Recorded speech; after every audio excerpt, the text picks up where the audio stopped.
ဝင်မမြင့်တဲ့ဘဝမြင့်ပါပညာမတက်ပေပညာရှိအယောင်မဆောင်ပါနဲ့တကယ်ပညာတတ်နဲ့တွေ့တဲ့အခါမိမိစွန့်အားသွားတတ်တယ်ပိဿံမချမ်းသာပဲတထေးအယောင်မဆောင်ပါနဲ့တကယ်ပြည့်စုံကြွယ်ဝသူနဲ့တွေ့တဲ့အခါမိမိမျက်နှာငရတတ်တယ်ဘာမှလေ့လာမှုမရှိပေလူတက်ကြီးမလုပ်ပါနဲ့ထီထီမိမိရှက်ပြနိုင်တဲ့လူနဲ့တွေ့ရင်မိမိလူပိုကြီးဖြစ်သွားတတ်လို့ပါမကျွမ်းကျင်သေးတဲ့ပညာရဲ့တစ်ခုကိုတက်ရောင်ခံမလုပ်ပါနဲ့တကယ်ကျွမ်းကျင်တက်မြတ်တဲ့လူနဲ့တွေ့ရင်မိမိအလကားလူဆိုတာဖော်ပြတယ်လို့ဖြစ်သွားတတ်တယ်မစူးစမ်းမစင်ခြင်းပဲစကားကိုပြီးဆိုလေမပြောပါနဲ့စကားပြောအတတ်ပညာရှင်နဲ့တွေ့တဲ့အခါမိမိစကားနဲ့မိမိပြန်အရေးခံရတတ်လို့ပါ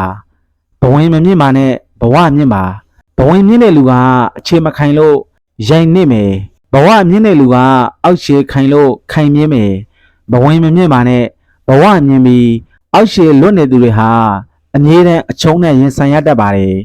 ကိုယ်ဘဝအခြေအနေကိုပြန်မမြင်နိုင်တဲ့အတွက်ကြောင့်လေဘရိုးမှဘဝမြင့်လာမှာမဟုတ်ပါဘူးမိမိမှာတင်ယုံမှတ်သားစရာတွေ